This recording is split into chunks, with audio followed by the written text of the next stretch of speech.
Cieľom preventívneho urologického vyšetrenia je včasný záchyt závažných urologických ochorení, to znamená v čase, kedy ešte nemajú klinické príznaky. A dôvodom je, že prognóza včasne zachytených urologických ochorení je lepšia, ako keď sa tieto ochorenia diagnostikujú v pokročilejšom štádiu, kedy môžu byť nevyliečiteľné.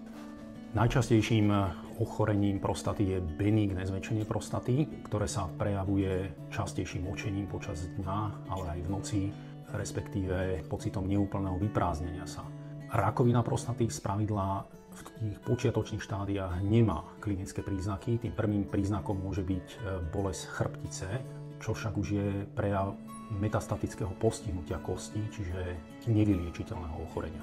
Iným závažným urologickým ochorením je napríklad rakovina semeníka, ktorá sa prejavuje ako nebolestivá hrčka, ktorú si muž nahmatá spravidla pri samovyšetrovaní doma a mala by ho priviesť k urológovi, aby sa to bližšie posúdilo. Nemenej závažným príznakom je prítomnosť krvi v moči, ktorá môže byť prejavom nádoru močového mechúra, čiže tiež by to malo čo najskôr priviesť muža k urológovi, aby sa tento stav bližšie posúdil.